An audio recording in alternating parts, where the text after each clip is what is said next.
It's 8 in the morning after a cold night on the Greek island of Lesbos. Even making a cup of tea is a logistical challenge for Ahmed Al-Majid. The Iraqi and his friends have run out of firewood. They'll have to burn a cardboard box instead.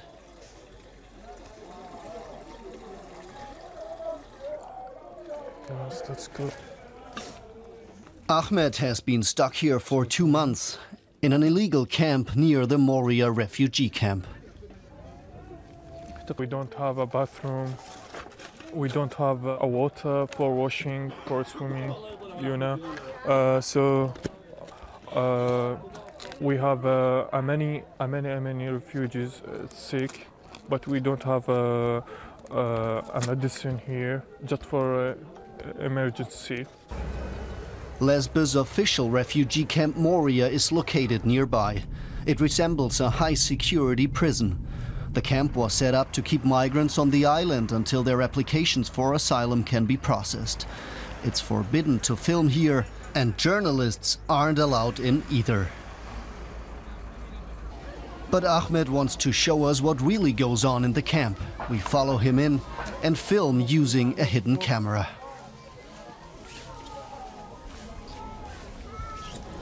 Here it smells of smoke, garbage and human waste. The United Nations Refugee Agency described Moria as dangerous for children and pregnant women, and yet they are the ones left languishing in the camp. Many have been stuck here for months. They don't give documents for people to leave this place. You don't have good food, don't have security, water, no good electricity. For example, now we don't have electricity. Because it is getting colder, many simply set fire to old olive trees to keep warm. Last night, so cold. But these trees belong to this man, Stelios Kathiotis. He struggles to remain calm while surveying the devastation. This olive grove has been in his family for generations. Some trees are up to 300 years old, and he's devoted his life to cultivating them. But now little remains. All these trees are burnt. All burnt, there's nothing left. These trees will not grow back. They're finished.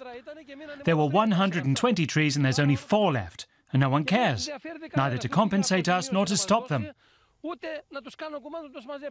Every night they cut the trees and burn them.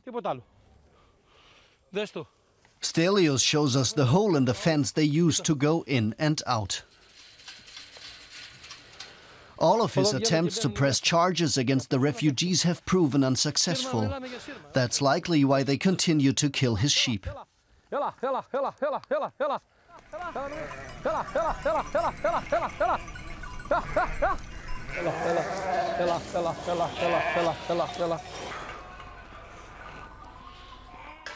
last ones here even left their tools behind, the farmer tells us.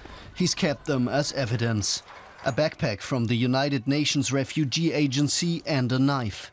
He says this is clear proof that refugees are to blame, and he has a fairly good idea why the refugees kill his sheep. They're not stealing because they're hungry. They kill the animals and they sell them. 1 or 2 people can't eat 7 or 10 sheep. As we found out, they sell them to other refugees. I've seen people in the fields grilling the meat on campfires. The village of Moria lives as if in a state of siege.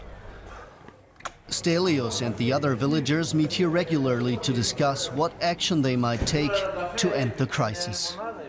The village council head Nikos Trakelis has just returned from Athens. He reports on his talks with the Greek authorities. He doesn't have much positive news. If the situation goes on like this, it won't take long before we have physical confrontation. Up to now, we've tolerated the looting of people's assets, and it's fortunate that things haven't become violent. But it's only a question of time before this happens. Ahmed Al-Majid fled from the violence in his Iraqi homeland.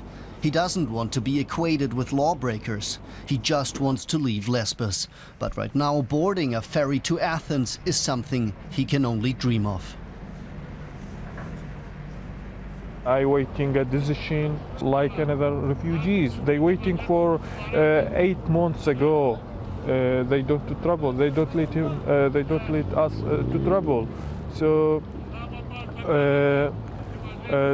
we're planning to escape from this island. He's still thinking about it, but others are making concrete plans. Every evening, people try to get through the fence and reach the ferry unnoticed. For many, it's the only way to leave the Greek island, which has become their prison.